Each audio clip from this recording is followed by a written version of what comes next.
오늘 우리가 생각해 볼 건강한 교회의 모습, 그것은 바로 믿음을 지키고 그 믿음을 후손에게 물려주는 교회인데, 오늘 버가모 교회를 통해서 건강한 교회의 모습을 함께 여러분과 생각해 보려고 합니다. 첫째는 이 버가모 교회 공동체 안에는 믿음을 지키는 자도 있었고 믿음을 저버리는 자도 있었다.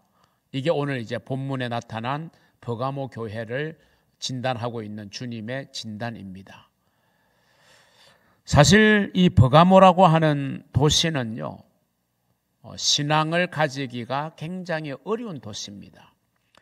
버가모가 어떤 도시인지를 알려주는 말씀이 오늘 본문에 기록되어 있어요. 13절을 보시면 네가 어디에 사는지를 내가 아노니, 거기는, 이 거기라는 것은 버가모 지역이죠. 버가모는 사탄의 권자가 있는 데라. 사탄의 권자가 있다는 거예요. 쉽게 말하면 사탄의 본부라는 겁니다. 사탄의 본거지라고 할 만큼 버가모는 영적으로 정말 힘든 지역입니다. 그런데 네가 내 이름을 굳게 잡아서 믿음을 지켰다는 거죠. 내 충성된 증인 안디바가 너희 가운데 곧 사단이 사는 곳에서 죽임을 당할 때에도, 지금 안디바가 믿음을 지키는 것 때문에 순교를 당하는 그 순간, 그 모습을 지켜보았음에도 나를 믿는 믿음을 저버리지 아니하였다. 이렇게 주님이 지금 말씀하고 있는 거예요. 자, 믿음을 지켰다라고 인정받고 칭찬을 받은 버가모 교회의 일단의 성도들, 과연 이 버가모라고 하는 지역은 어떤 지역이었을까? 오늘 본문에 보면 사탄의 권자, 사탄의 총 본부가 있는 곳으로 묘사되고 있죠. 이 버가모의 지금의 이름은 베르가모입니다. 베르가마입니다. 이 베르가마라는 이제 지역명으로 이 버가모가 이제 바뀌었는데요. 이 베르가마에 가보면 이 버가모 도시의 흔적이 남아 있는 것을 볼 수가 있습니다. 이 버가모 지역, 즉 베르가마 지역에 가면 어디서나 볼 수 있을 만큼의 한 350m 높이에 세워진 도시, 여러분 아크로폴리스라는 말을 아시죠? 이 아크로라고 하는 말은 높은, 그리고 폴리스라는 말은 도시라는 뜻이거든요. 그러니까 아크로폴리스 그러면 높은 도시, 높은 데 건설된 도시를 말하는 거예요. 여러 가지 이유가 있겠죠. 적의 공격을 효과적으로 차단하는 그런 의미를 또 가지기니까 높은 곳에 도성을 건설한 거죠. 이 베르가마 지역에 가면 이 350m 높이의 산 정상에 이 아크로폴리스가 형성되어 있었다라는 그 틀을 우리는 유적으로 볼 수 있어요. 그 산 꼭대기에는 제우스 신전을 위시해서 디오니소스 신전, 그리고 아테네 신전이 유적으로 남아 있고요. 특별히 이 아테네 신전은 로마 제국 당시에는 로마의 황제인 아우구스투스를 숭배하는 황제 숭배 사상을 펼쳤는데, 그 황제를 숭배하는 신전의 터로도 사용된 흔적이 지금 그대로 남아 있다고 합니다. 고대의 가장 유명한 의사로 손꼽히는 갈레로스라는 사람도 바로 이 버가모 지역에서 태어난 의사였습니다. 그런데 이 병 치료를 위해서 몰려든 사람들은 당연히 이제 그 버가모에는 또 치료의 신을 모신 신전이 있었고요. 그 치료의 신들의 도움을 받기 위해서 그 신전을 찾아가서 또 숭배하는 그런 일들이 있었기 때문에 이 버가모, 즉 페르가몬 왕국은 우상 숭배가 넘쳐나는 그런 도시가 되었습니다. 한마디로 말하면 그 당대의 가장 이교적이고, 기독교인의 입장에서 볼 때 가장 이교적이고 그리고 세속화되어진 그런 도시의 전형이 바로 이 버가모였다라고 생각하면 되겠습니다. 그런 면에서 이런 상황을 종합해서 오늘 버가모 교회에 보내진 편지에 나오는 표현 중에 하나가 바로 이 버가모는 사단의 권자가 있는 곳, 사단의 총 본산과도 같은 지역이었다 그 말이에요. 그 말은 바꾸어서 말하면 사람들이 그리스도를 믿는 그리스도인이 되기 정말 힘든 지역의 환경 속에 있다 이런 이야기죠. 여러분 우리나라 같이 작은 땅덩어리에도 여러 도시가 있는데 도시마다 복음화율이 굉장히 높은 도시가 있어요. 우리 전주도 전국적으로 비하면 굉장히 복음화율이 높은 도시 가운데 하나예요. 그러니까 이 버가모 지역의 특성으로 볼 때 정말 신앙을 가지기가 좀처럼 쉽지 않는 지역이었다. 우상의 도시였다. 그런데 이런 상황 속에서도 이 도시의 한 모퉁이에서 예수 믿는 사람이 생겨나고 교회 공동체를 이루고 살았으니 바로 그 교회가 오늘 이제 버가모 교회인 것입니다. 그런데 그 버가모 교회에 이제 속해 있는 성도들은 이런 도시의 분위기에 휩쓸리지 않고 심지어 안디바가 순교를 당하는 그 현장을 목격하면서도 그리스도에 대한 믿음을 저버리지 않고 지키는 자들이 있다. 이 모습을 주님은 굉장히 칭찬을 하시고 또 인정을 하시는 것을 볼 수 있어요. 그런가 하면 또 주님의 눈에는 또 다른 모습이 보여지는데 믿음을 지키지 못하고 어떤 상황과 외적인 환경에 굴복하여 믿음을 저버린 사람들에 대한 책망도 주님은 동시에 하고 있습니다. 자, 14절 15절을 보시면 그러나 네게 두어 가지 책망할 것이 있나니 거기 네게 발람의 교훈을 지키는 자들이 있다. 발람이 발락을 가르쳐 이스라엘 자손 앞에 걸림돌을 놓아 우상의 제물을 먹게 하였고 또 행음하게 하였다. 이건 물론 이제 구약의 사건이죠. 발람의 그 행위는 구약적인 사건이죠. 발람은 선지자였고 그 당시에 모압이 이스라엘을 침략하기 위해서 하는데 좀처럼 침공이 안 되고 그 이유가 하나님이 계시다고 하는 사실을 알고 이제 모압 왕이 발람 선지자를 막 매수하려고 합니다. 근데 처음에는 매수 안 되다가 이제 물질에 눈이 어두워 가지고 발람이 매수가 당해져요. 그래서 이제 왕이었던 이 발락을 깨워 가지고 백성들이 이제 우상의 제물도 먹게 하고 행음하게 하면서 그 말은 점점 이스라엘 사람들이 하나님에게서 멀어지도록 그 말은 신앙을 점점 잃어가도록 만드는 그 역할을 누가 했다고요? 발람 선지자가 했다는 거예요. 그 발람 선지자의 교훈을 지키는 자들이 지금 이 버가모 교회 안에 있다는 것이죠. 두 번째, 이와 같이 내게도 니골라당의 교훈을 지키는 자들이 있다. 니골라당의 교훈. 자, 여기에서 주님께서 믿음을 저버린 두 부류의 사람들에 대해서 책망을 하는데 그 두 부류는 하나는 발람의 교훈을 지키는 자들, 또 다른 하나는 니골라당의 교훈을 지키는 자들이 있다. 자, 그러면 이 발람의 교훈과 니골라당의 교훈 그 자체에 대한 설명보다는 그것이 오늘 이 시대를 살아가고 있는 우리들에게 무엇이 발람의 교훈이고 무엇이 니골라당의 교훈인지를 우리가 적용하는 게 더 중요합니다. 발람의 교훈은 한마디로 말하면 오늘 현대에 성행하고 있는 만몬주의입니다. 만몬주의. 만몬주의라는 것은 돈이 최고라는 가치를 가지는 주의 아니에요. 물론 물질이 굉장히 중요하고 소중하죠. 그런데 우리가 물질의 노예가 되는 것은 굉장히 위험한 것입니다. 바로 발람의 교훈, 하나님의 선지자이면서도 물질의 노예가 되어버렸어요.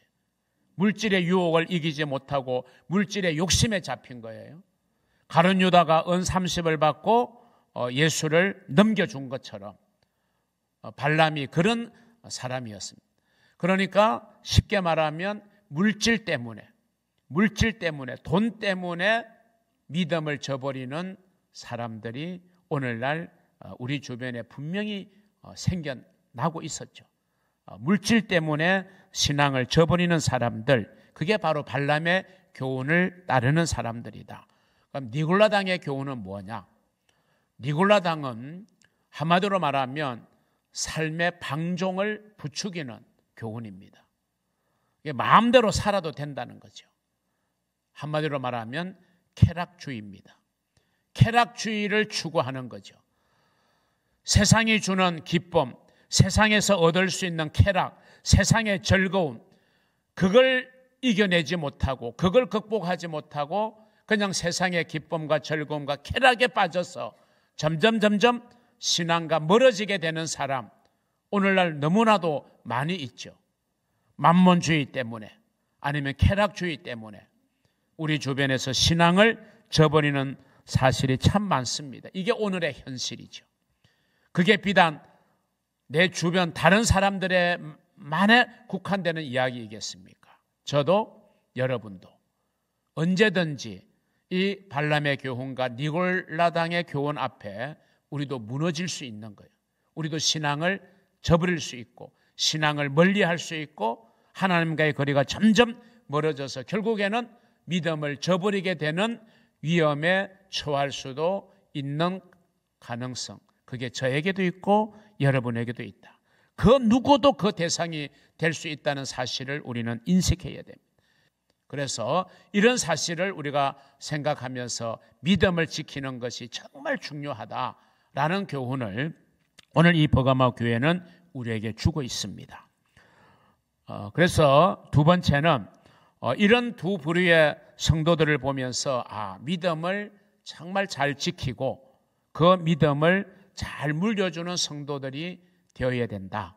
그래야 우리의 신앙이 건강한 신앙이 되고 그런 우리들의 공동체가 건강한 교회가 된다. 그래서 만몬주의와 쾌락주의가 교회 안에 침투하는 걸 우리의 믿음으로 막아낼 수 있는 거고 내 심령에 침투하는 것을 믿음으로 막아낼 수 있는 것입니다.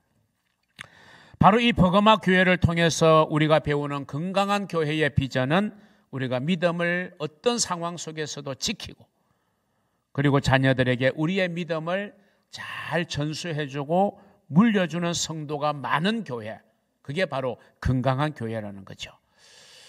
여러분, 교회가 내세워야 될 가장 위대한 자산이 무엇일까요?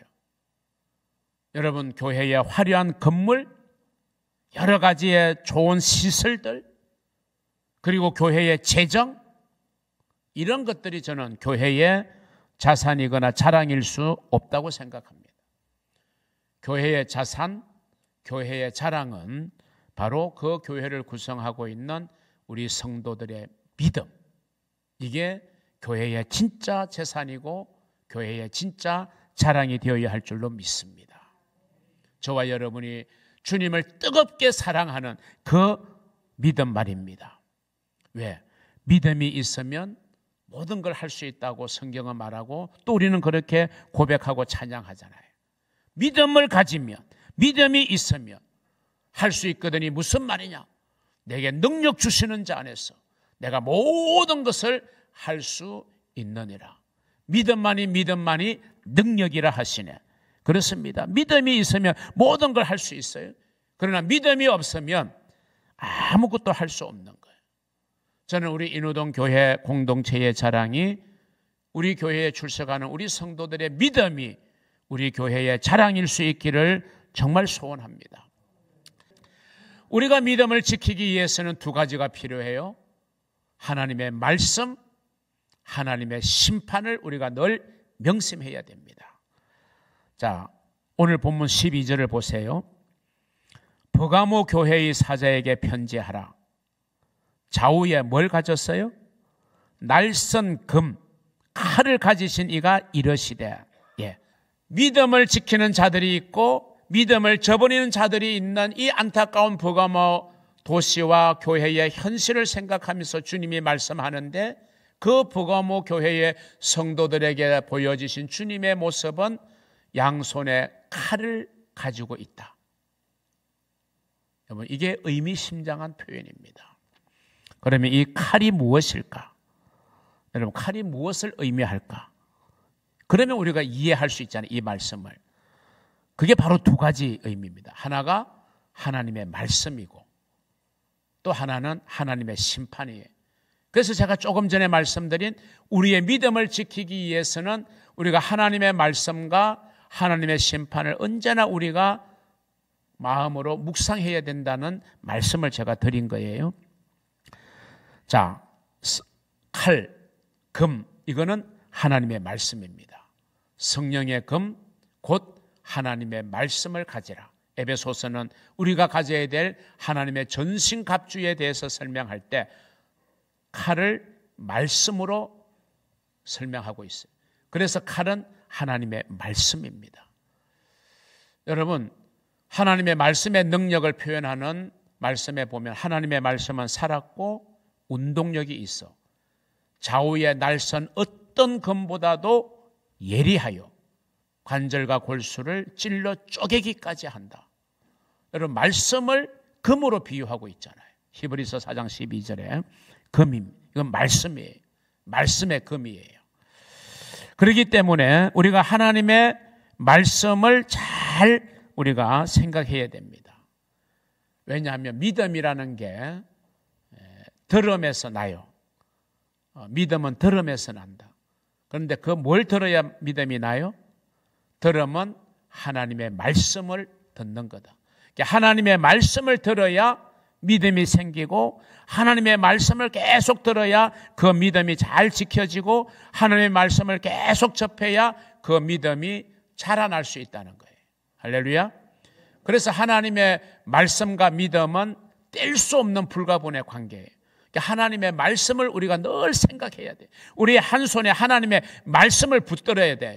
그래야 내 믿음을 지킬 수 있는 거예요. 왜? 사람은 떡으로만 사는 것이 아니라 하나님의 입에서 나오는 말씀으로 사는 거예요. 내가 내 손에 떡, 즉 은과 금, 세상의 은금보화, 물질만을 쥐고 살아가다 보면 어느 순간에 내가 믿음을 잃을 수가 있는 거예요. 그런데 내 손에 하나님의 말씀을 쥐고 살아야 돼. 그러면 믿음을 지킬 수 있고 내 손에 쥐어야 될 중요한 물질은 하나님이 축복으로 공급해 주시는 거예요. 그래서 우리는 말씀을 붙들고 있어야 되는 것입니다. 그래야 우리는 믿음을 잘 지킬 수가 있는 거죠. 자, 본문 16절은 이렇게 권면하죠. 그러므로 회개하라. 그리하지 아니하면 내가 네게 속히 가서 내 입의 금으로 그들과 싸우리라. 한마디로 말하면 믿음을 저버린 자들과 내가 싸우겠다. 대적하겠다. 여러분, 하나님을 대적하여 이길 수 있다는 자신감이 있으면 여러분 믿음을 버리고 사셔도 됩니다. 근데 우리는 하나님을 이길 수가 없어요. 역사상 하나님을 이긴 사람이 없어요. 그 많은 사람들이 똘똘 뭉쳐서 바벨탑을 쌓아도 하나님이 한번 흩어려 놓으시면 그 수많은 사람들의 오랜 시간 쌓았던 그 바벨탑이 한순간에 무너지는 거예요. 여러분, 하나님을 대적하여 누가 이길 수 있겠어요? 역사상 하나님을 이긴 사람은 없어요. 하나님을 대적하는 세력들, 하나님을 대적하는 국가들, 여러분 세계 역사를 보세요. 다 하나님이 결국에는 치시는 거예요. 이게 하나님의 절대 주권입니다. 하나님이 이길 수가 없어요. 여러분, 이길 자신이 있으면 믿음에서 떨어져도 돼요. 그런데 이길 수 없어요, 우리는. 그래서 우리는 믿음을 지켜야 되는 거예요. 우리가 말씀을 순종하여 회개할 것인가 아니면 거부하고 하나님과 덩져서 심판을 받을 것인가를 우리에게 준엄하게 물어보는 주님의 질문이에요. 회개하여 네가 하나님의 사람, 하나님의 편에 서서 하나님의 도움을 받으면서 인생을 살 거냐, 아니면 하나님을 덩져서 하나님과 대적하며 살 거냐. 이걸 지금 계시록 2장 16절을 물어보는 거예요. 자, 이렇게 소중한 믿음을 우리는 지켜왔습니다. 우리의 선배들도 지켜왔어요. 우리는 그래도 지키기 외부적인 어려움은 없어요. 뭐 우리가 순교를 당해야 됩니까? 경제적 불이익을 받아야 됩니까? 우리의 욕심 때문에, 그리고 우리가 세상의 즐거움의 유혹에 그것을 이기지 못해서 우리가 신앙과 멀어질 수는 있어도 외부적인 위협 때문에 우리가 믿음을 지키지 못하는 경우는 없는 거예요. 오늘 이 현대를 살아가는 우리 그리스도인들이. 그런 면에서 저와 여러분이 믿음을 지키기를 힘써야 됩니다. 그렇게 소중하게 지키는 믿음, 더 중요한 것은 뭐냐? 이 소중한 믿음을 우리의 다음 세대들, 자녀들에게 잘 물려주는 것, 이게 얼마나 중요하냐 말이죠. 그런데 우리의 현실을 보면 너무나도 아쉬운 부분이 많아요. 정말 가슴을 치고 한탄하고 통탄해야 될 일들이 저에게도 여러분에게도 있지 않는지요? 여러분의 자녀들이 정말 여러분의 믿음의 선한 영향력을 받고 여러분의 믿음을 물려받아서 믿음을 잘 지키고 나가고 있는지. 여러분, 성경에 보니까 제사장 가정도 이런 불행의 가정이 되고 말았어요. 엘리라는 제사장이 있었어요. 제사장이 누굽니까? 오늘날로 말하면 목사예요. 누구보다도 하나님 가까이에서 하나님의 뜻을 받드는 이 제사장 엘리. 그런데 그 엘리의 자녀들은 제사장의 자녀들이면서도 아버지로부터 전혀 믿음의 영향력을 받지 못했고 믿음을 물려받지를 못해서 결국 비근적인 인생으로 그 인생이 마감되는 것이 성경의 기록입니다. 볼까요? 사무엘상 2장 17절, 2장 12절. 엘리의 아들들은 행실이 나빠 여호와를 알지 못하더라 그랬어요. 아니, 제사장의 아들이 행실이 나쁘고 하나님을 알지 못했어요. 인정하지 않았다. 하나님을 믿지 않았다는 거예요. 더 나아가서 17절을 볼까요? 이 소년들의 죄가, 즉 엘리의 두 아들 홈니와 비느하스의 죄가 여호와 앞에 심히 큰 것은 그들이 여호와의 제사를 멸시함이었다. 아니, 제사장 엘리는 제사가 그의 소명이잖아요. 그 역할을 아들들에게도 물려줘야 되는데 아들들은 전혀 관심이 없어. 아버지에게서 아무런 영향을 못 받았어요. 오히려 제사를 멸시한 거예요.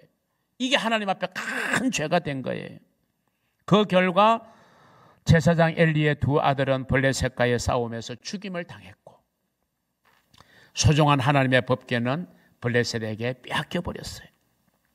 그리고 전쟁에서 어떻게 목숨을 부지한 사람이 돌아와서 사울에게 보고합니다. 엘리에게 보고합니다.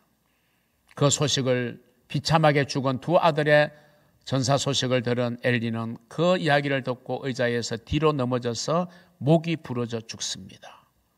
엘리 제사장의 가문은 끝난 거예요. 여러분, 이게 성경에 나오는 엘리 제사장 가정만의 상황이겠습니까?